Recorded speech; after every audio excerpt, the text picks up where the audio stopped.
तो जय हिंद। मैं हूं कर्नल दानवीर और आप देख रहे हैं मेरा पॉडकास्ट दानवीर सिंह। आज हम बात करेंगे कश्मीर को लेकर धारा 370 के ऊपर जो आदेश आया, जो सुप्रीम कोर्ट में, उसके बाद बहुत सारी हलचल हमको देखने को मिली, nationally as well as internationally, specifically to do with Pakistan. Pakistan की तरफ से एक किस्म की बातें हुई। उनकी एक एक्स फॉरेन मिनिस्टर हैं हिना रब्बानी खार, उन्होंने एक हार्ड हिटिंग टाइप एक ट्वीट कर दिया और बहुत सारी बातें हुई। जो लोकल कश्मीरी पॉलिटिकल पार्टीज हैं उनका एक अलग बयान रहा। नेशनलिस्ट पार्टी के अंदर भी हमको डिवीजन देखने को मिला। कांग्रेस पार्टी का कुछ कहना था, बीजेपी और राइट विंग पार्टीज का कहना कुछ और था। तो पॉलिटिक्स में ना जाते हुए हमने सोचा कि पाकिस्तान से एक इंटेलेक्चुअल को लिया जाए और कश्मीर से एक इंडिविजुअल को लिया जाए और इनसे इनके पॉइंट ऑफ व्यू को समझने का प्रयास किया जाए। इसी के तहत मैंने पाकिस्तान से एक बहुत ही जानी-मानी कॉलमिस्ट हैं दुर्दाना नज़म, हार्डकोर नेशनलिस्ट हैं वो पाकिस्तान में। उनसे मैंने बात करी और उनसे बात करने के बाद मैंने अनिका नज़ीर साहिबा से बात करी, श्रीनगर में है वो, और उनसे उनका पर्सपेक्टिव जानने की कोशिश करी। तो ये दोनों के पर्सपेक्टिव हम सुनते हैं। तो आइए पहले बात करते हैं दुर्दाना नज़म साहिबा से। दुर्दाना मैडम, आपका बहुत-बहुत स्वागत है। You are most welcome and बड़े ज़माने के बाद आपसे इस प्लेटफ़ॉर्म पर बात हो रही है और बात कश्मीर के मुद्दे पे होगी, जैसा कि आप जानते हैं। तो let's start the question answer session straight away with your permission. Yeah, thank you very much for inviting me as it's a well. Great pleasure always. या चश्मा लगा लें, अब उम्र हो गई है। तो मैं ये सबसे पहले जो आपके रबीना खार मैडम जो हैं, जो आई थिंक फॉरेन मिनिस्टर भी रही हुई हैं आपकी, उनका एक ट्वीट मैं हीना रब्बानी खार, उनका एक Mhm. ट्वीट था, वहाँ से मैं शुरू करूँगा and I would want to understand the Pakistani perspective, right? Mhm. Heena Rabbani Khar कहती हैं कि in English tweets, many countries are now experiencing firsthand the rogue behavior of India. India's effort to use domestic court verdict of its Supreme Court to try and supersede United Nations Security Council resolution and its international obligation on Kashmir is shameful. Now, this is a very harshly worded tweet that Hina Rabbani Khar had tweeted. तो मैं आपसे इसके पीछे Pakistani perspective क्या है? What why do Pakistanis consider it a rogue behavior? A. B. Domestic court verdict supersedes United Nations Security Council and international obligations on Kashmir. That would be कि how is that? And फिर उसके बाद में आगे बात शुरू करेंगे। तो मैम, आप अपना पर्सपेक्टिव रखिए प्लीज। हम्म। पहली बात तो ये है कि जो उन्होंने कहा है ना कि जो आपका पहला सवाल था कि इंडिया हैज मतलब दुनिया भर में जो है वो उनको देखा अब कर रहे हैं। I think it has a link with the Canadian issue and the recent issue with the US as well, जिसमें आइडेंटिफाई किया है उनकी एफबीआई ने कि भाई India was getting involved in the killing of another separatist, Sikh separatist who happens to be the citizen of United States of America. और उसके बाद इंडिया का जो अभी तीसरी चीज जो ये है, जो इंडिया का अभी जनरल बिहेवियर रहा है in Israel war, India has been openly supporting, बल्कि आपके एक्टर्स जो हैं वो भी सामने आए, बहुत सारे लोग आए, रिगार्डलेस ऑफ द फैक्ट जब पूरी दुनिया जो थी वो इस चीज पर यूनानिमस थी कि ठीक है हमास जो है इट्स अ टेरर ऑर्गेनाइजेशन, लेकिन वहाँ जो सिविलियंस की ह्यूमैनिटेरियन क्राइसिस है, सिविलियंस की डेथ्स हो रही है, उस पर भी इंडिया जो है, इंडिया ने बाद में ठीक है एक बयान दिया था, लेकिन by and large India is supporting Israel in that war, like many other countries does. लेकिन मेरा एक तो ये है कि वो जो हिना रिबानी खर का जो ट्वीट है जिसके बारे में कहा है कि वो इंडिया जो है वो उसके वो एक तो ये 3 तनाज़ुर मुझे नज़र आते हैं जिसमें उन्होंने ये बात की है। और तीस दूसरी बात है कि यस सिक्योरिटी काउंसिल वैसे तो यूनाइटेड नेशन की कोई पूछता नहीं है कोई उसको, अगर देखा जाए तो इट्स अ डेड ऑर्गेनाइजेशन। अगर realistically speaking it's a dead organisation, nobody cares about United Nation anymore. वो बस ठीक है अपना काम चला रहे हैं, वो it tries to be intervening third party option, you know, but nobody listens to it as we have seen. हाँ ठीक है, but it's an institution which was born in the backdrop of 2 major wars. तो इसकी एक वैसे एक रह गई है एक। तो अगर रियलिस्टिकली देखा जाए तो हिना रिबानी खर साहिबा ये कह रही हैं कि जी होना भी यही चाहिए था एक international, by the way it's not a legal entity, you know. एक तरफ से अगर देखा जाए तो ठीक भी है, एक तरफ से देखा जाए तो गलत भी है, क्योंकि यूनाइटेड नेशन के पास कोई ऐसा मैंडेट नहीं है कि वो किसी को फोर्स कर सके कि जी ये मैंने अब ये लॉ बना दिया, आपने इसको फॉलो करना है। वो तो एक रेजोल्यूशन है। तो एज ए सिविलाइज्ड कंट्री हर एक को, मतलब मैं एक आइडियल बात कर रही हूँ, which is we are not living in an ideal world. तो कहना ये चाह रही है कि as a civilised country India should have respected those resolutions, और उनके कोर्ट्स को खास कम से कम कोर्ट से तो एक्सपेक्ट किया ही जा सकता है कि वो क्या करेंगे, कि वो कहेंगे कि नहीं जी इंटरनेशनली जो है ना, वो यूनाइटेड नेशन ने ये कहा है कि हमारी रेजोल्यूशन के मुताबिक जो है वो इंडिया का एक प्लेबिसाइट होना चाहिए। इंडिया के लोग जो हैं दे हैव सेल्फ और राइट डिटर्मिनेशन, उनको ये फैसला करना चाहिए कि उन्होंने इंडिया में रहना है, अकेले रहना है, किस तरह से रहना है। The same goes with the India that we, you know, have in Pakistan. So I think this is what she's as you mentioned कि उनको ये लगता है, यानी कि पाकिस्तानी पर्सपेक्टिव दे रहे हैं क्योंकि वो फॉरेन मिनिस्टर भी रही हैं और she has an important she is an important voice for that matter. तो उसमें जैसे वो कहती हैं कि कोर्ट वर्डिक्ट्स का इस्तेमाल किया गया है यूनाइटेड नेशंस रेजोल्यूशन को दरकिनार करने के लिए। अब मेरा पॉइंट यहाँ पर और मेरा सवाल ये है कि जो आर्टिकल 370 एंड 35A जिसको लेकर लोगों ने, जैसे आपको मालूम है कि 5 अगस्त 2019 को इसको इंडिया ने नलीफाई कर दिया और उसको चैलेंज किया सुप्रीम कोर्ट में, और सुप्रीम कोर्ट का भी जजमेंट आया and it has upheld the procedures followed by the government of India.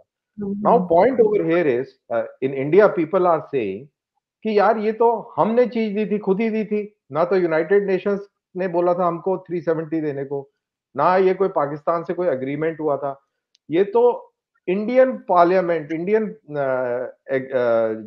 Legislature और उसके जो हेड थे उस समय पंडित जवाहरलाल नेहरू, उनका और शेख अब्दुल्ला के बीच में जो बातचीत हुई, जो JNK के लेजिस्लेचर के हेड थे, और उसके बाद इन्होंने आपस में ये डिसाइड किया कि हमको ये करना चाहिए। तो जब लॉ हमने खुद बनाया तो हमारे पास ही तो राइट है उसको नलीफाई करने का। तो हाउ कम इसमें यूनाइटेड नेशंस सिक्योरिटी काउंसिल के रेजोल्यूशन का जिक्र आ गया, और वो कनेक्शन कैसे आ गया ये मेरे को समझ में नहीं आया। इनफैक्ट किसी इंडियन को समझ में नहीं आया। नहीं, किसी इंडियन को बिल्कुल आएगा भी नहीं। जाहिर है वो एक नेशनलिज्म का एक एलिमेंट उसके अंदर आता है। The same goes with Pakistan as well. बात ये है कि जवाहरलाल नेहरू ही लेकर गए थे, ये तो बात सबको पता है, और मेरा ख्याल है बीजेपी को ये बहुत चीज बुरी लगती है कि जी नेहरू और वो कांग्रेस पार्टी को इस पे कभी शायद माफ नहीं करेंगे कि उन्होंने बहुत सिमला अकॉर्ड पे भी उनको बहुत एतराज है। बहुत सारी चीजें जहां जहां थोड़ा बहुत भी पीस आया पाकिस्तान के साथ, वो कांग्रेस ने कहीं ना कहीं करने की कोशिश की, और जो उन्होंने करने की कोशिश की उससे बीजेपी जो है उसका बहुत ज्यादा इख्तलाफ आता है उन तमाम चीजों को। You know when it comes to खासतौर पर टेरिटोरियल जहाँ चीजों का जिक्र आता है उस पे उनको है, चीजों पे एतराजात हैं। अब जहां तक रह गई बात, देखिए यूनाइटेड नेशन की रेजोल्यूशन 370, 355, 335A वगैरह, अगर जिसको मान भी लेते हैं कि जी इसका कोई कनेक्शन नहीं है यूनाइटेड नेशन की जनरल असेंबली के रेजोल्यूशंस के साथ, बात यह है कि जो ओवरऑल अब जो पैराडाइम, अब जो पूरा ओवर आर्किंग जो आर्ग्यूमेंट है वो उन रेजोल्यूशंस से, जो बहुत सारी रेजोल्यूशंस है जिनमें से आप ड्राइव करते हैं, वो ये है कि the people of the Kashmir उन्होंने उनको ये हक हासिल है कि वो इस चीज़ के ऊपर अपनी आमादगी ज़ाहिर करें कि हमने इंडिया के साथ रहना है या इंडिया या अकेले रहना है या पाकिस्तान के साथ रहना है।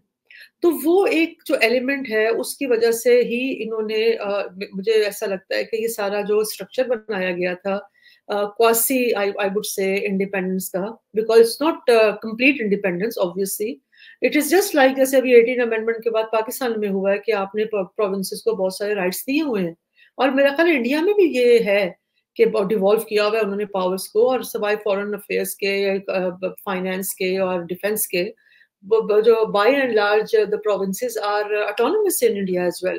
So yes, there was a difference. Obviously, it had its own flag. Kashmir में जैसे हमने भी, और मेरा ख्याल है पार्लियामेंट का भी पूरा सिस्टम स्ट्रक्चर पूरा डिफरेंट था, सारी चीजें डिफरेंट थी. बट हैविंग सेड दैट, तो ओवरराइडिंग जो यूनाइटेड नेशन की जो रेजोल्यूशंस हैं उसमें इन any case, and this would have been the background, of coming up with all these legal supports to the Kashmiri people. तो वो कहाँ जाएंगी? वो असल सवाल तो 35A तो ये है ना कि चलें जी वहाँ आपने उनकी डेमोग्राफी नहीं बदलनी है, उनका कल्चर को इंटैक्ट रखना है, और वो एक पूरा एक उसको डिग्निटी आपने देनी है, वहाँ उसको छेड़छाड़ नहीं करनी, लेकिन वैसे अगर देखा जाए, लेकिन जो 370 जो एनेक्सेशन की बात होती है, in any case it has been part of India, कोई इंडिया से बाहर तो था नहीं वो. 1A. दूसरा ये है कि अगर आप देखें तो इतने 70-75 सालों से इंडिया डेली ही तो उसको, अगर 7.5 लाख या 7 लाख फौज है तो वो फौज किसकी थी? इंडिया की फौज थी ना भाई. इंडिया ने अपनी फौज वहां रख दी, इसका मतलब है इंडिया कंट्रोल कर रहा था कश्मीर को. मुझे तो पहले तो यही समझ नहीं आ रही अभी तक कि इंडिया कंट्रोल भी कर रहा है. इट वॉज जस्ट ए वनियर, एक क्या कह सकते हैं, एक स्मोक स्क्रीन थी जिसको बीजेपी ने आके हटा दिया. तो वहां बिजनेस भी हो रहे थे, वहां इंडिजन बाहर के लोग भी वहां गए हुए थे, टूरिज्म भी बाहर से लोग जा रहे थे, वहां से लोग दिल्ली में भी बसे हुए थे, वहां के आ रहे थे. तो मुझे लगता है, और मैंने अभी अपने आर्टिकल में भी लिखा है और सबने लिखा है कि 370 बस 370 था, उसको फॉलो शॉलो कोई नहीं किया जा रहा था इतना, कोई लेटर एंड स्पिरिट में. एंड टू सम एक्सटेंट, मैं अब थोड़ी सी और कहीं और जा रही हूँ तो आप फिर कहेंगे मैं बहुत ज्यादा लंबा सा जवाब दे दिया. टू सम एक्सटेंट जो वहां की लीडरशिप है, जो वो अब्दुल्लाज एंड मुफ्तीज वगैरह जो हैं, अब आप देखें ना, सारा का सारी लीडरशिप कश्मीर की एक हो गई है कि जी ये क्या कर दिया, 370 को हटा दिया, 35A को ये कर दिया. तो भाई पहले भी तो सारा कुछ हटा ही हुआ था ना. तो अब आई थिंक वो तो इस लीडरशिप भी इस चीज को अब पहले उसको यूज कर रही थी, अब मुझे लगता है इसको यूज कर रही है. तो असल सवाल ये नहीं है, असल सवाल ये है जिसका जवाब होना चाहिए कि उस वक्त वो कश्मीरियों की जो सेल्फ डिटर्मिनेशन है, जो उनसे पूछना था, जो प्लेबिसाइट करना था, वो उसका जो प्रॉमिस किया था, उसके ऊपर जो इंडिया ने और पाकिस्तान ने, और वो कहाँ गया, उसकी क्या जगह बनती है इस सारे सिनेरियो में? क्योंकि 37, 30, 70, 35A तो आई really what they I were not being applied in true letter and spirit. तो what I understand Durdana is कि वो फोमो हुआ है. हैं? कि वो है, फीलिंग लेफ्ट आउट वाली फीलिंग आ रही है. लेफ्ट और देखिए, अगर ये कोई बेवकूफ ये बात करेगा, वो जी इंडिया जो इंडिया का होल्ड नहीं था, अरे भाई इंडिया का पूरा होल्ड था कश्मीर पे. बस यही इसमें किया है कि वो एक एक एक नहीं, आप अड़ी सही हुई कह रही हैं. को ये हटा तो दिया. हम सब जानते हैं कि वो article 370 was basically more symbolic yes. Than anything else. इसमें कोई दो राय नहीं है. और वो एक एक अलग किस्म का डिबेट है. लेकिन यहाँ पर जो आपने कहा ना, ये मैं बड़ा क्लियर कर दूं, मैंने पाकिस्तान के बहुत सारे मुख्तलिफ जो उनके कमेंटेटर्स हैं, उनके जो राइटिंग्स हैं, उसमें मैं ये पढ़ता हूँ कि 7 लाख की फौज. तो मुझे हाँ, बड़ी, क्योंकि मैं तो खुद ही फौजी रहा हूँ, तो हमारी टोटल फौज ही 12 लाख की है. उसमें से हो 7 सकता है लाख की फौज अगर कश्मीर में है, तो बाकी कहाँ है? हमारी तो बहुत सारी फौजें, हमारी तो 4-5 तो हमारी आर्मीज़ हैं. तो इट इज़ क्वाइट एस्टोनिशिंग कि ये फिगर कहाँ से आता है? इनफैक्ट कोई तरदीद इसकी कभी इस तरह से पड़ी नहीं लेकिन ये ज़रूर पड़ा है कि इट हैज़ बिकम गैरिज़न। और देखें अभी जिस अब तरह से मैं आपको सिर्फ अर्ज कर दूं कि वहां पर total army in Kashmir is not, we are not talking about Ladakh, right? Total army in Kashmir is not more than 1.5 lakhs. At least grant me that much, इतना तो मैं जानता ही हूँ, I am sure. Why even even चलो बात कह देते हैं कि 1.5 लाख 1.5 लाख ठीक है, उस तो थी। ये एक डिस्कशन है, तो हाँ, खैर दैट्स अ सेपरेट इशू। तो मेरा अब सेकंड सवाल है आपसे, इसी से जुड़ा हुआ, क्योंकि हम बात यूनाइटेड नेशंस रेजोल्यूशन की बात कर रहे हैं। आपने बात करी कि पाकिस्तान वांट्स कि वहां पर प्लेबिसाइट हो, हाँ, रायशुमारी, इसी की तो बात है ना वहां पर हुँ, यूनाइटेड नेशंस रेजोल्यूशन की। तो यूनाइटेड नेशंस रेजोल्यूशन 47, आपने क्योंकि आर्टिकल लिखा है, you would have read it in depth. It recommended three, it had three recommendations in phases, right? First was to, जो पहला रिकमेंडेशन था वो पाकिस्तान के लिए था कि आप अपने नेशनल्स को जो वहां पे लड़ रहे हैं उनको वहां से हटाएं। दूसरा रिकमेंडेशन था कि उसके बाद अपनी फौजें हटाएं। तीसरा रिकमेंडेशन था कि इंडिया फौजों की लेवल्स को कम करे और प्लेबिसाइड कराए, राइट? तो हुँ, ये सीक्वेंशियली ये तीन डिमांड्स थी, to which neither India agreed nor Pakistan agreed. Let's understand that. हुँ, हुँ, ये मैं पूरी कहानी में इसलिए समझा रहा हूँ बिकॉज फिर इससे क्लैरिटी आती है। देन उसके बाद में देर वॉज सम जनरल, उसका नाम पता नहीं, बड़ा टेढ़ा सा है, मैक समथिंग, मैंने कहीं लिखा भी था। अब अगेन वही बात आ गई ना, चश्मा लगाना पड़ता है, खैर। तो तो बगैर चश्मा लगाए बता रहा हूँ कि मैक नॉटिंगन या कुछ इस तरीके के था, उसके प्रपोजल आए थे, प्रपोजल रेजोल्यूशन 80 के तहत, wherein he had proposed that India and Pakistan should reduce armies simultaneously, which was again not agreed to, and it failed, right? Thereafter, in 2001, see, as things are proceeding, not 2001, 1972, Shimla Agreement hua, wherein it was agreed that, okay, we will resolve Kashmir issue bilaterally, इसको पूरी दुनिया ने तस्लीम किया। फिर आप आइए आप 2001 में, जहां पे कोफी अनान साहब ये कहते हैं कि कश्मीर इशू को आप तैमूर और ईस्ट तैमूर से कंफ्यूज ना करें, इराक से कंफ्यूज ना करें, इट्स अ सेपरेट डिस्ट्रिक्ट। तो उसके उस टाइम में बहुत बातचीत हुई। फिर मुशर्रफ साहब आए 2003 में, उन्होंने बोला कि we are ready to leave aside United Nations Security Council resolution and find alternatives, वो जो कि आगे कोई बात चली नहीं। फिर आगे आ जाइए आप 2020 के अंदर, एंटोनियो गुतरेस ने कहा कि only way to solve Kashmir issue is through United Nations resolution. For that Pakistan has to withdraw and India has to carry out plebiscite. तो ये, this is the timeline, this is the sequence and order. अब आज की जो स्थिति है, जो आज की जो सिचुएशन है, that is 19th August 2000, sorry 5th अगस्त 2019 की जो के बाद की जो सिचुएशन है, how does Pakistan find itself? Because I have heard from you only in one of the shows somewhere, wherein you say कि 5th August 2019 without Pakistan's concurrence was not possible. So in this timeline, you have added a new uh, dimension.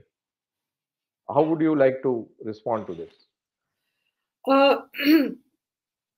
I personally, this is and there have been many voices इस चीज के ऊपर कि भाई ये जिस तरह से देखें, दो इश्यूज हैं जो बहुत जिनको फ्लैश पॉइंट्स कहा जाता है। एक तो इशू ऑफ कश्मीर और एक फ़लस्तीन का इशू, ठीक है? और दोनों इशू को कहते हैं कि अपने-अपने रीजन में ये जो है इन इश्यूज़ ने बहुत तबाही मचाई है और इनकी वजह से रीजनल जो है कॉन्फ्लिक्ट्स हैं, रीजनल टेररिज़्म है, रीजनल जितने भी आप नेगेटिविटी रीजन के साथ लगा सकते हैं वो इन 2 इश्यूज़ की वजह से है। अगर आप उन 2019 और उससे पहले देखें जब ट्रम्प आया ख़ास तौर पर, उसपे आपने देखा कि अब्राहम अकॉर्ड शुरू हुआ। अब्राहम अकॉर्ड की जो बेसिकल फ़लसफ़ा यही था कि अब इस इश्यू को रिज़ॉल्व करके इसको ख़त्म किया जाए। There was no other reason behind it. और उन्होंने सबसे पहले ऑब्वियसली रीजन कनेक्टिविटी करनी थी and then they started it off. और उसी वक्त आप देखें कि होता क्या है कि 2019 में हम देखते हैं कि कश्मीर का ये एक बहुत बड़ा स्टेप जो है वो लिया जाता है। उससे पहले मतलब if you connect dots, you know this is how you arrive at any conclusion analysis, आप डॉट्स को कनेक्ट करके ही करते हैं। और इमरान खान जो है वो अमेरिका जाते हैं and he meets Trump over there, और फिर वो वापस आते हैं और फिर इस अचानक जो है वो ये सारा सिलसिला होता है। और उसी दौरान आपने अगर इमरान खान की कुछ ट्वीट्स देखी हो तो उन्होंने कहा भी था कि उससे पहले कि जब मोदी ने आना था तो उन्होंने कहा था मोदी को आना चाहिए, he should be you know the next prime minister. हम लोगों ने यहाँ बहुत क्रिटिसाइज भी किया था। So there was a certain kind of favourability you know building for in favour of India. और एक और चीज हुई थी उसी दौर में कि पाकिस्तान ने कुछ इरादा किया था कि हम इंडिया के साथ कुछ ट्रेड करेंगे, जिस पे शुरू हो गई थी हमारी कौम। आपको पता है ये जज्बाती लोग हैं, अजीब से, कि ये कैसे हो सकता है, अभी तो कश्मीर का इशू हुआ है और अभी हम ये करना शुरू कर देंगे। तो वो उसी वक्त जो फाइनेंस मिनिस्ट्री ने हश हश उसको करके बंद कर दी, नहीं नहीं नहीं हम नहीं कर रहे, हम नहीं कर रहे, हम नहीं कर रहे।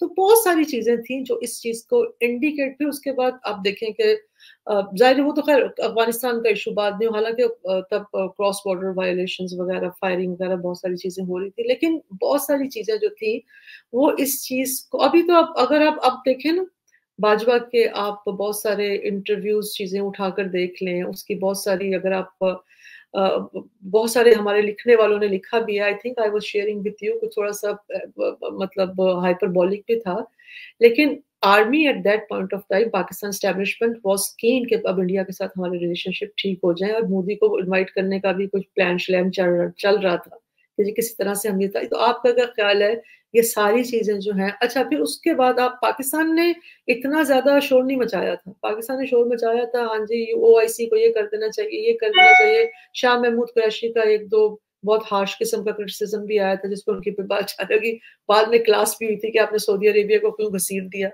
और फिर मोदी को कितना वेलकम किया गया पूरी अरब मुल्कों में आफ्टर 2019 5 अगस्त। तो मैं आई आई एंड और इतना बड़ा फैसला जो है ना, ये तमाम जिस तरह से चीजें पैरेलल चल रही थी, आई डोंट थिंक सो कि Pakistan was not on board, क्योंकि इतना फ्लैग्रेंट बॉर्डर है, इतने यहाँ के वॉलेटाइल किस्म का हमारा पॉलिटिकल और डिफेंस का सिस्टम है। और फिर हमारी देखिए हमारा मसला जो है ना कश्मीर में, आपको सीधी सा बताऊं, we have never been serious about Kashmir. Let's put it straight. Pakistan has never been, it has been milked actually, you know, like people say in India के जी वहाँ की लीडरशिप ने उसको मिल्क किया है अपने कश्मीर को वहाँ की।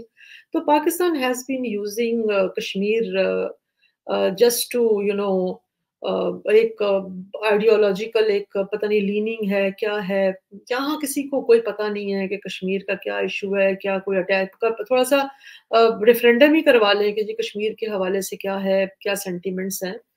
तो ये कोई आई आई आई आई एम 100% श्योर कि ये जो सारा कुछ हुआ था ना, और मैंने एक दफा I remember I even heard talking some army people, उन्होंने कहा जी ना थे असी जाना है श्रीनगर, ना उन्होंने आना यहाँ हमें मारने के लिए, नो किसी का कोई मूड नहीं है। और एक दफा पाकिस्तान में बात चली थी कि जी इंडिया को जो है ना, चाइना इंडिया ये कश्मीर का जो मसला है चाइना ठीक करेगा। वो चाइना वाले ने क्या, चाइना को भी पता होगा, चाइना भी ऑन बोर्ड होगा कि 5 अगस्त को ये सब कुछ होने वाला है। तो बेसिकली आप ये एग्री कर रहे हैं कि ग्राउंड रियलिटीज काफी चेंज हो गई हैं Yes, since yes, some 19 realities are fully changed. People अब सबको Yeah. पता है कि So in your opinion, what should be the एक movement और forward? Of course, without giving Kashmir to you. अभी इस्टेब्लिशमेंट जो इस्टेब्लिश की जो मुझे फील आ रही है कि बेसिकली देखिए पाकिस्तान को चाहिए कि पाकिस्तान भी अब जो अपना कश्मीर है इसको भी अब क्योंकि देखें यूनाइटेड नेशन में जो हमारी हुआ है जो फैसले हुए हैं रेजोल्यूशन में, वो यही है कि ये प्लेबिसाइट के जरिए ही इसका वो हल होगा। तो अगर पाकिस्तान इसको अपना प्रोविंस बना देता है जैसे इंडिया ने बनाया है, तो अगर पाकिस्तान खत्म करेगा तो पाकिस्तान की स्टैंडर्ड्स लोकाई जो है वो खत्म खराब हो जाएगी जी, मॉरल हाई ग्राउंड है तो इंडिया पे हम क्रिटिसाइज नहीं कर सके, इसलिए पाकिस्तान नहीं कर रहा ना, वरना तो पाकिस्तान को चाहिए और कुछ नहीं है। पाकिस्तान इसलिए नहीं उसको अभी तक प्रोविंस बना रहा, वरना तो पाकिस्तान भी सारी इंटरवेंशन वहां हो रही है, हम ही अपने हमारे ही पोलिटिकल पार्टीज वहां जाके इलेक्शन लड़ती हैं, हम ही अपने मर्जी के वहां जज उनकी वहां जो कोर्ट्स तो है वहां लगाते हैं। The fact of the matter is कि जो जिसके पास जमीन है वो उसके पास जमीन रहेगी। इनफैक्ट जो मुशर्रफ का जो प्लान था 2003 का, ये इसी को लेकर था कि जो जिसके पास जो है वो वहीं रहे और लाइन ऑफ कंट्रोल को बॉर्डर बना के। उसको उस बॉर्डर को इतना फ्लेक्सिबल कर दें कि आपस की जो कनेक्टिविटी है, लोग आए जाएं मिले जुले और वो इस चीज को ना इंडिया में जो राइट विंग है या जो जो हॉकिश लोग हैं उन्होंने भी नहीं माना और पाकिस्तान में नहीं माना, तो वो कहानी वैसी की वैसी रह गई है। तो सॉल्व वैसे हो रहा है। हाँ whether we like it or not, resolution वैसे हो रही है, वो सारे गन शन उठा के वो बोलते रहते हैं, बट सुकून है। ठीक है, हल्ला गुल्ला पूरा है, माहौल बना हुआ है। तो उम्मीद करते हैं कि आने वाले टाइम में इसका कुछ रेजोल्यूशन होगा। Durdana, so nice to have आप एक शेयर्ड योर सवाल थॉट्स। पूछना पूछ रहे थे जो मैंने शायद कुछ नहीं, सवाल एक और। मैं ये सवाल यही पूछ रहा था, उसका जवाब इसी में आपने दे दिया तकरीबन।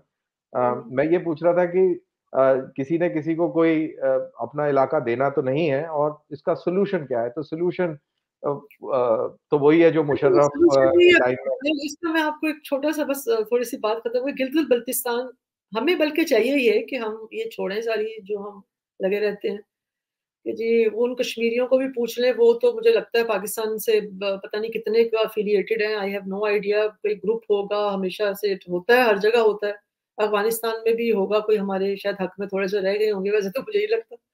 लेकिन ये कि हर जगह कहीं ना कहीं जब हमने अपनी कार्रवाइयां की हुई हैं, बहरहाल ये है हमें चाहिए कि हम गिलगित बल्तिस्तान पे फोकस करें। अंडर डेवलप्ड इलाका है और जब और उस पे वहाँ हर आए दिन वहाँ टेररिज्म हो रही होती है, सिविल अनरेस्ट हो रहा होता है। तो बजाय इसके तो वहाँ कंसोलिडेट करें चीजों को अपने वहाँ, बजाय इसके कि वो it's a very vulnerable area. और चाइना भी वहाँ मतलब उसके ऊपर बहुत सारा मतलब बहुत सारी कार्रवाइयां हो सकती है पाकिस्तान के खिलाफ, specially in GB, in Gilgit Baltistan. जी, जी, जी, जी। चलिए, so nice of you to have connected with me. Thanks a ton. Thank you thank you so very much much. Ma'am. Okay. तो ये थी दुर्दाना नजब साहिबा। इन्होंने अपना पॉइंट ऑफ व्यू रखा और बेसिकली उन्होंने ये बता दिया कि ये इशू अब पुराना हो गया है और इसकी ग्राउंड रियलिटीज बेसिकली पूरी तरह चेंज हो गई हैं और इसका रेजोल्यूशन करना होगा। इनडायरेक्टली उन्होंने इस बात को भी माना कि अ, जो रियलिटी है वो रियलिटी बिल्कुल परे है। उनका पॉइंट ऑफ व्यू ऑब्वियसली उनके मुल्क की लाइन के साथ है और वो उसी जज्बात को अपना ज़ाहिर कर रही थी। लेकिन अब हम चलते हैं श्रीनगर और अनिका नज़ीर से बात करते हैं और उनसे समझने की कोशिश करते हैं कि वहाँ की ग्राउंड रियलिटी क्या है। तो आप देखिएगा कि दुर्दाना नजम के उठाए हुए कई सारे जो सवाल हैं या सेंटिमेंट हैं, उनको एड्रेस करेंगी अनिका नज़ीर साहिबा। तो let's go to Anika Nazir. Anika, welcome to my show. और जैसा कि आपको मैंने पहले बताया कि हम कश्मीर के अंदर आर्टिकल 370 के ऊपर जो जजमेंट आया है उसके बारे में बात करेंगे। So let's get started.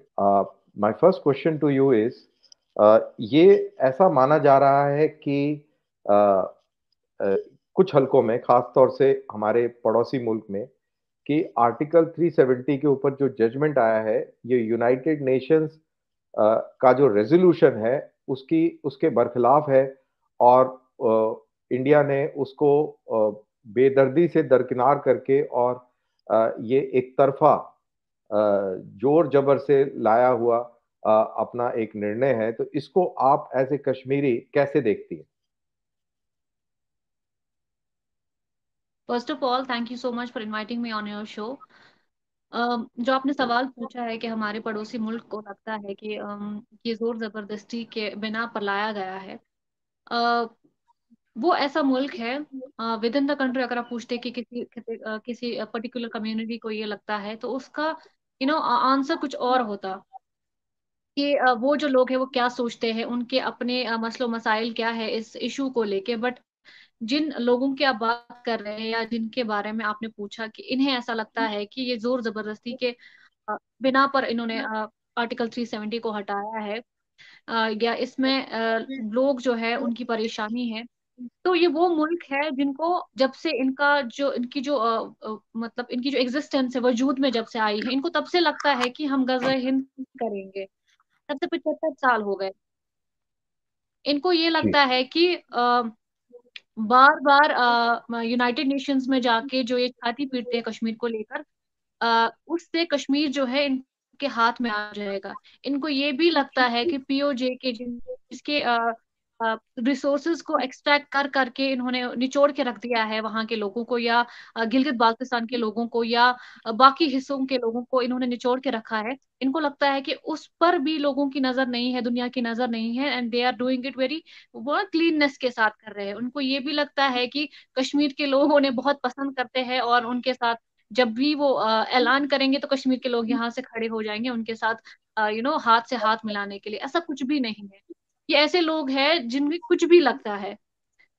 तो एक जी इंसान होता है, उसका एक दिमाग, एक पर्सपेक्टिव होता है, एक सोच होती है, तो उसका एक एनालाइजेशन होता है चीजों को लेकर, वो एनालाइज करता है चीजों को। लेकिन कुछ लोग ऐसे भी होते हैं जो बिना सोचे कुछ भी बोल देते हैं, तो ये उन्हीं लोगों में से है जिन्हें कुछ जी भी लग जी सकता है। इन्हें कल को ये भी लग सकता है कि हम पूरे भारत का नाम पाकिस्तान रख देंगे, और ये फिर उसी चीज को टेलीकास्ट भी करेंगे, फिर खुश भी हो जाएंगे उस बात को लेकर कि हम जी कल जी जी इंडिया को पूरे इंडिया का नाम पाकिस्तान रख देंगे।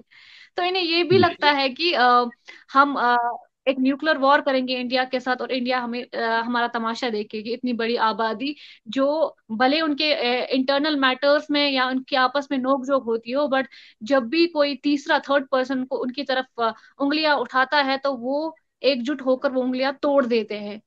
तो इन्हें तो कुछ भी लग सकता एब्सोल्युट है। हम इनकी बातों में हमने इन्हें सीरियसली लेना छोड़ दिया है। कोई कश्मीरी खासकर इनके बारे में तो बिल्कुल भी बात नहीं करता। शायद नेशनल प्लेटफॉर्म पे इनके बारे में बात होती हो, या कोई इंटरनेशनल मीटिंग्स में इनसे कोई हमारे मुल्क की तरफ से कोई रूबरू कोई हमारा एक रिप्रेजेंटेशन रूबरू होता हो या इन्हें जवाब देता हो। लेकिन मी एज अ कश्मीरी और मी एज अ इंडियन, हम इनके बारे में सोचते ही नहीं है।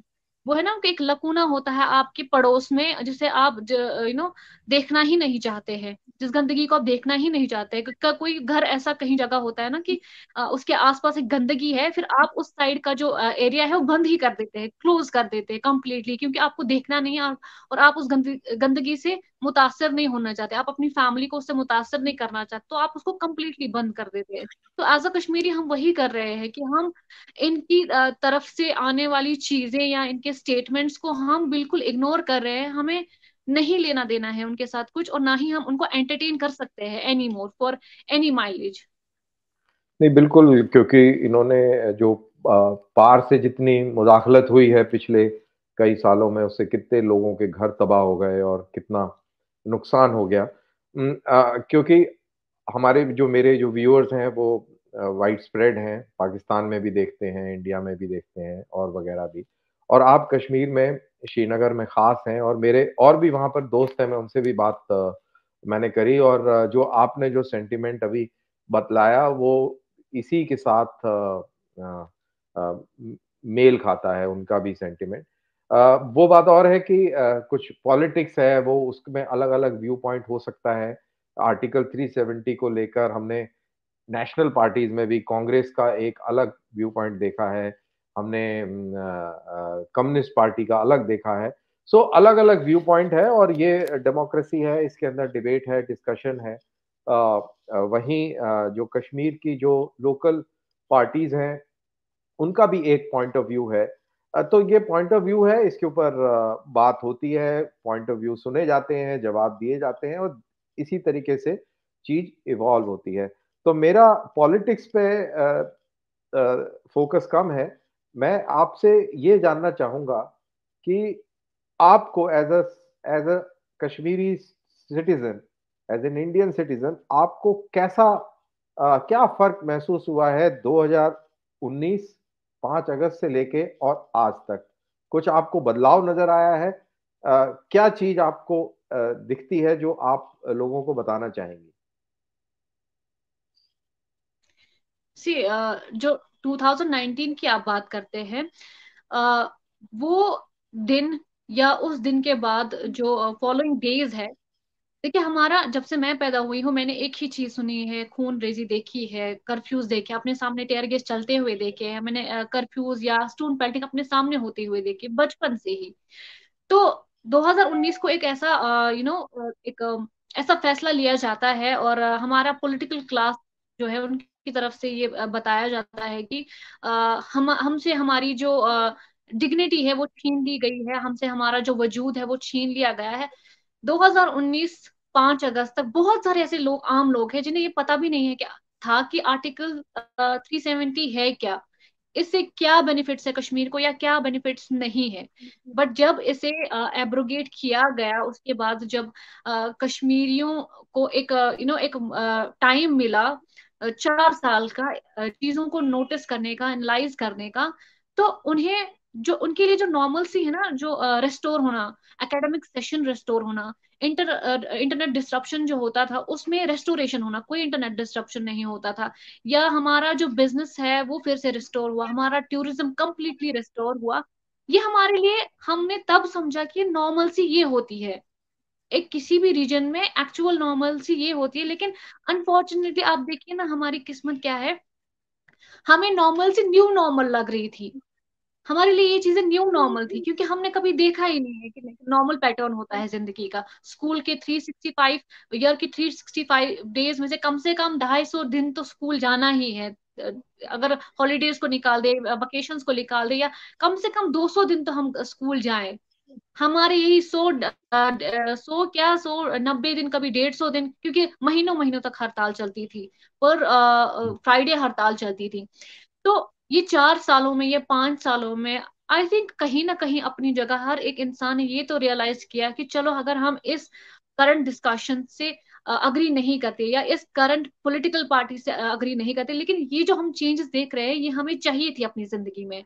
वी डिजर्व ऑल दिस, हम ये डिजर्व करते हैं, हम इंसान हैं, हम जानवर नहीं है कि हमें यहाँ पे कोई पॉलिटिकल लीडर आता है तो कर्फ्यू लग जाता है, कोई सेपरेटिस्ट लीडर कहीं जाता है तो कर्फ्यू लग जाता है। अरे कोई कहीं भी जा रहा है, हम एज अ कॉमन कश्मीरी क्यों कर्फ्यू से सफर करें? हमारा बिल्कुल, जो बिल्कुल। एक एक ठेले पे बेचने वाला इंसान जो उसकी जो ब्रेड एंड बटर है वो एक दिन की रोजी से ही चलती है, लाइक जो वो दिन में कमाएगा शाम को वही वो अपनी फैमिली को खिलाएगा। उस कर्फ्यू की वजह से सबसे पहला गला उसका घोंटा जाता था।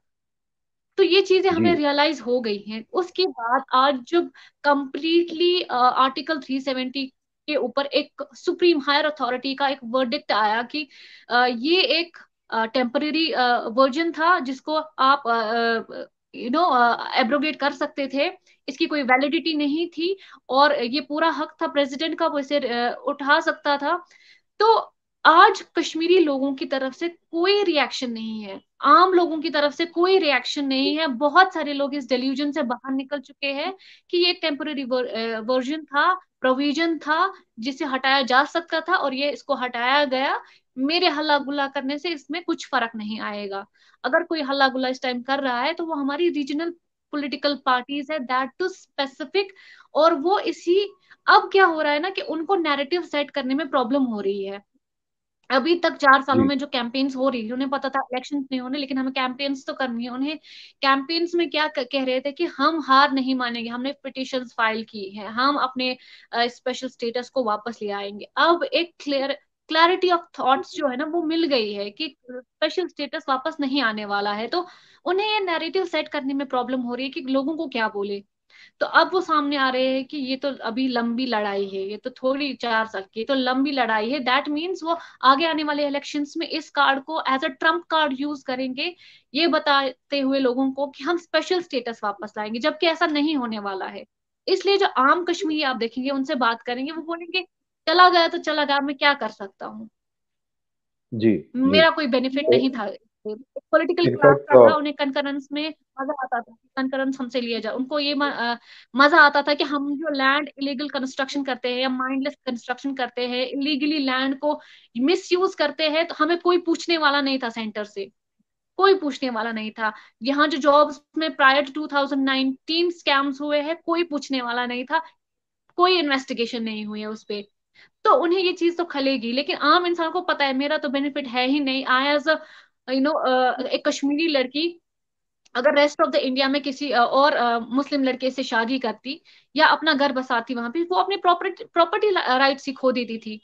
कोई प्रॉपर्टी तो जी फिर ये उसको समझ आ गया, एक आम लड़की को भी समझ आ गया, एक आम लड़के को भी समझ आ गया, तो मेरा तो कोई बेनिफिट नहीं है। तो ये जिसका बेनिफिट है इस वक्त, वो होता है ना कि आप तवे में मछली को डालते हो, जिंदा मछली को, वो क्या करती है इस टाइम, उनकी सिचुएशन यही है। लेकिन एक आम इंसान से जब पूछते हैं, वो आपको ज्यादा से ज्यादा ये बताएगा कि गया तो गया, मैं क्या कर सकता हूँ, था टेम्पररी, जी तो मैं क्या कर सकता हूँ अब इसमें, सुप्रीम कोर्ट ने जी बोला तो मैं इस क्या कर, किसी ने ऐसे तो नहीं बोला।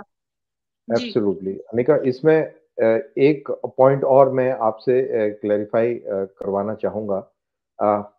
ये एक प्रोपेगेंडा होता है, स्पेशली मैंने देखा, मैं पाकिस्तानी हैंडल्स को फॉलो करता हूँ, उनके कमेंटेटर्स को फॉलो करता हूँ कि इंडिया ने आर्टिकल 370 को एब्रोगेट किया 2019 में, और उसके बाद में डेमोग्राफी चेंज कर दी। तो क्या अनिका, जहाँ पे आप रहती हैं, वहाँ पर डेमोग्राफी चेंज हो गई है? क्या है स्टेटस डेमोग्राफी का इन 4 सालों में?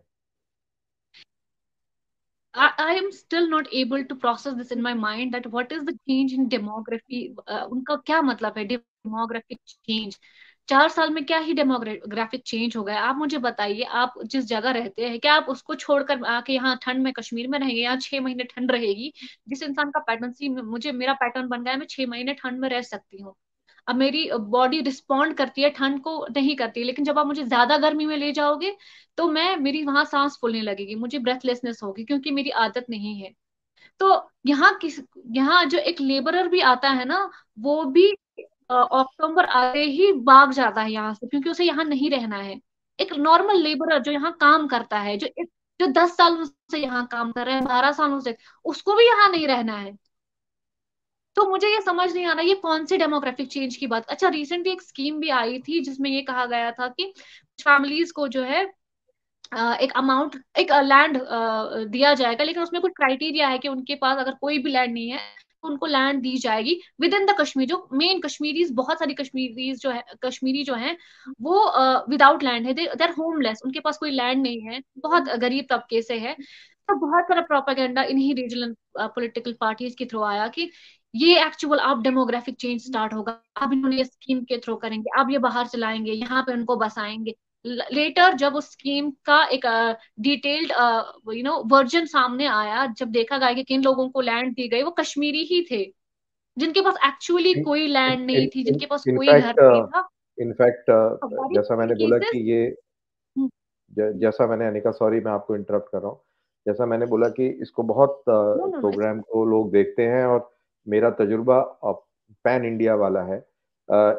नॉर्थ ईस्ट के अंदर हम्म बहुत जबरदस्त इंसर्जेंसी हुई, और मैं हवाला हम्म मिजोरम का दे रहा हूँ। मिजोरम में 100% क्रिश्चियन पॉपुलेशन है, मतलब क्रिश्चियन और थोड़े बुद्धिस्ट हैं।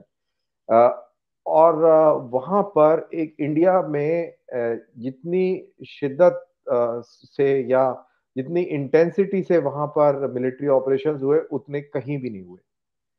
और वहाँ हम्म पर आर्टिकल 370 नाम की कोई चीज नहीं है।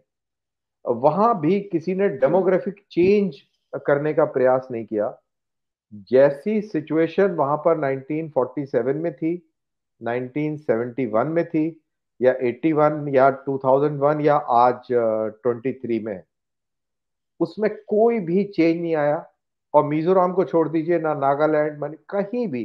देखिए, the beauty of the hmm whole system is कि आप डेमोग्राफिक चेंज, आप इजराइल नहीं है। तो कई लोग इसको मिक्स करने की कोशिश करते हैं कि यार वो कश्मीर इज लाइक फिलिस्तीन और इजराइल और ऐसे वैसे, ये सब फालतू की बातें हैं। दैट इज इंडिया ने कंप्लीटली कहीं भी, different case. Indian government of India, India हम सबका है, हम्म कहीं भी इस तरीके का डेमोग्राफिक चेंज नाम की चीज कहीं भी अप्लाई नहीं करी है।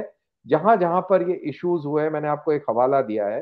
तो ये जो डर पैदा करने की कोशिश है, ये बिल्कुल बेबुनियाद और ना इंसाफी है एक्चुअली, जो कश्मीरी प्रोग्रेस चाहते हैं और डेवलपमेंट चाहते हैं। तो इसी के साथ अनिका, मैं एक लास्ट सवाल आपसे ये पूछूंगा कि कश्मीर में क्या क्या डेवलपमेंटल एक्टिविटीज चल रही हैं जो जिसको पाकिस्तान को देखकर जलन होनी चाहिए? पहले मैं आपका एक सवाल जो आपने रिसेंटली मिजोरम का इंक्लूड किया, उसके हवाले से मैं बताना चाहूंगी कि दरअसल बेसिक जो मेन फैक्टर है कश्मीर को लेकर यहाँ, ये रियासत जैसे जम्मू एंड कश्मीर जो है एक्सेशन के टाइम पे, या हम हैदराबाद और जूनागढ़ की बात करिए, तीनों ही रियासतों का एक्सेशन एक ही तरीके से हुआ है, ठीक है। लेकिन हैदराबाद में फिर बाद में हमें ऐसी चीजें नहीं देखने को मिली, जूनागढ़ में हमें ऐसा कुछ नहीं देखने को मिला। हमें कश्मीर में ऐसा क्यों देखने को मिला? क्योंकि यहाँ कॉन्फ्लिक्ट एंटरप्रेन्योर्स पैदा हुए थे।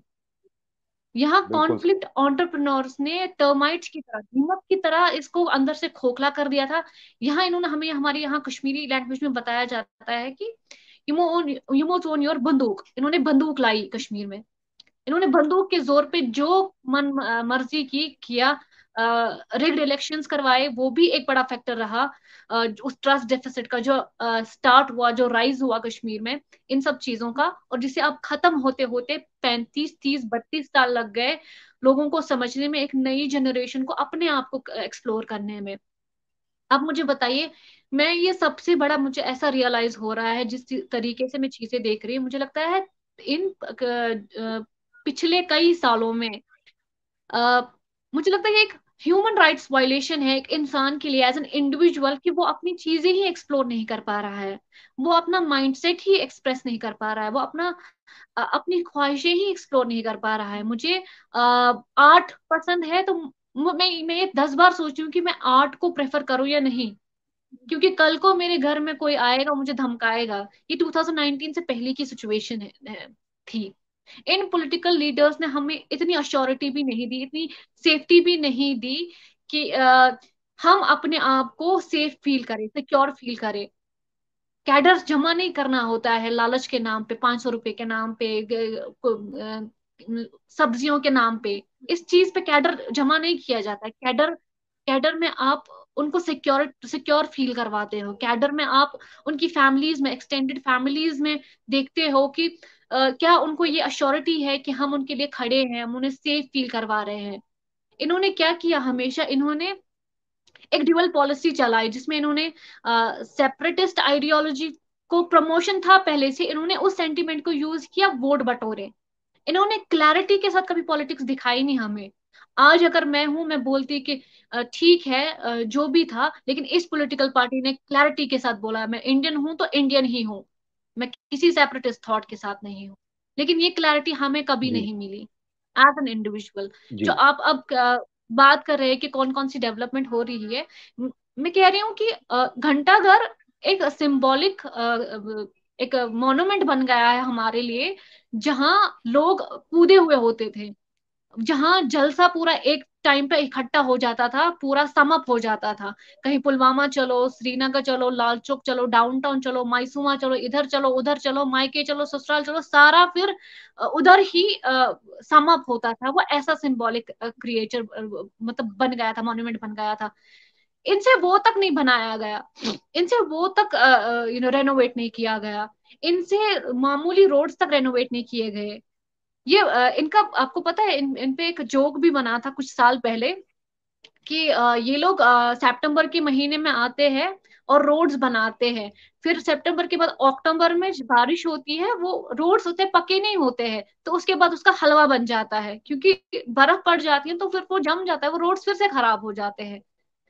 तो आज ये बिल्कुल। बहुत क्रिटिसाइज करते हैं कि ये चीज नहीं हुई, वो चीज नहीं हुई। आप देखिए ना, स्मार्ट सिटी का के प्रोजेक्ट्स पे कितना काम हुआ है, इतने कम टाइम में इतना सारा काम होना, आपके टाइम में तो इतना काम हुआ ही नहीं कभी। आप बात कर रहे हैं जॉब्स की, कितने सारे ऐसे रिक्रूटमेंट्स हुए, कुछ रिक्रूटमेंट में प्रॉब्लम हुई, कुछ रिक्रूटमेंट्स में टाइम भी लगा। मैं उस चीज को फ्लैश नहीं करना चाहती जी। किसी चीज से, या पीछे नहीं रखना चाहती। वो एक सर्कमस्टेंस भी है कि यूथ को बहुत प्रॉब्लम भी हुई कुछ रिक्रूटमेंट्स में, लेकिन बहुत सारे रिक्रूटमेंट्स हुए भी। आप देखिए ना कि 2019 के बाद उससे अचानक से कितने सारे यूथ सामने आ रहे हैं एग्जाम्स के लिए प्रिपेयर करें, क्योंकि उन्हें एक अंदर से वो आता ना कि वो जज्बा आ जाता है कि नहीं, अब मैं ये काम कर सकता हूँ, अब मैं फ्री हूँ, अब मैं यहाँ बैठ के आराम से अपनी पढ़ाई कर सकता हूँ। अब मैं चीजें ठीक तरीके से कर सकता हूँ। इतनी सारी इन्वेस्टमेंट आपकी आती है। पाकिस्तान जिसकी आपने बात की कि उन्हें जानना चाहिए कि कौन सी ऐसी डेवलपमेंट्स हुई है जो जिनसे उन्हें झलना चाहिए। उन्हें तो बस इतना पता होना चाहिए कि उतना तो आप लोन लेते हो जितना सिर्फ कश्मीर JNK का बजट, ईयरली बजट आता है सेंटर से। आप तो कश्मीर से ही तुलना नहीं कर सकते। इंडिया की तो बात ही नहीं, देयर इज नो कंपैरिजन। मैं कभी कंपैरिजन नहीं करती दो कंट्री। इनफैक्ट मैं उस दिन का वेट कर रहा हूँ कि जब दिल्ली से ट्रेन में बैठ के और श्रीनगर जाया जाए। अब देखो वो कब शुरुआत होती है उस ट्रेन की। आई थिंक उसमें भी काफी प्रोग्रेस है। कनेक्टिविटी को ही Vista Dome recently, another one, and now is I think कुछ ही टाइम में डायरेक्ट श्रीनगर टू जम्मू तक, जो बहुत लॉन्ग पेंडिंग था। अब 75 सालों में आप तो नहीं कर पाए कि श्रीनगर को डायरेक्टली जम्मू से कनेक्ट नहीं कर पाए आप। जो लोग कर रहे हैं तो आप जी उनको कम से कम करने दीजिए। जी जी जी, जी बिल्कुल बिल्कुल। तो इसी के साथ तो हम अपने कॉन्वर्सेशन को यहाँ पर विराम देते हैं। It is so nice talking to you Anika. और आप इसी जज्बे के साथ अपने अपने को आर्टिकुलेट करते रहिए। It is so nice talking to you and all the very best. तो दोस्तों, आपने पाकिस्तान से दुर्दाना नजम को सुना, उनका पॉइंट ऑफ व्यू समझा, और आपने कश्मीर से अनिका नज़ीर को भी सुना और समझा।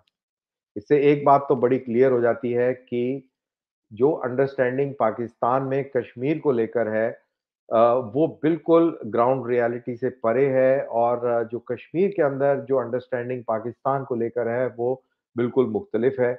जैसा कि हम सब जानते हैं, कश्मीर के अंदर टूरिज्म बढ़ा हुआ है। वहाँ पर एम्प्लॉयमेंट के बेटर अपॉर्चुनिटीज मिल रहे हैं। इन्वेस्टमेंट वहाँ पर आ रहा है, और इतना ही नहीं, आने वाले समय में हम सऊदी अरेबिया और यूएई से भी इन्वेस्टमेंट बड़े पैमाने पर देखेंगे। इसके ऊपर काफ़ी सारे एग्रीमेंट्स भी हो चुके हैं। इंफ्रास्ट्रक्चर डेवलपमेंट बड़े जोर-शोर से है, और ये जो रियलिटी है, पीस वाली रियलिटी, जो आज तक पाकिस्तान की तरफ से टेररिज्म को बढ़ावा देने के ज़रिए जो खराब करी हुई थी ये पीस, वो लोगों को अब पता लग रहा है उसकी वैल्यू। वहाँ पर बच्चे पढ़ाई कर रहे हैं। इनफैक्ट मैं भी इस साल जब मैं कश्मीर में गया तो मैंने देखा कि वहाँ की जो आवाम है, ख़ासतौर से यंगस्टर्स हैं, बहुत ही एस्पिरेशनल हैं। और कश्मीरी वैसे भी पढ़ाई-लिखाई के मामले में काफ़ी मेहनती और काफ़ी इंटेलिजेंट माने जाते हैं। और कोई भी हम एग्ज़ाम लेके देख लें, इनफैक्ट यूपीएससी का एग्ज़ाम लेके देख लें, तो हर साल बड़ी तादाद में कश्मीर का जो युवा है, वो उसको क्वालिफ़ाई कर रहा है। तो इसी के साथ और इसी उम्मीद के साथ कि इस पूरे पॉडकास्ट में कुछ क्लैरिटी और कुछ समझने को मिला होगा, तो मुझे दीजिए इजाज़त। जय हिंद।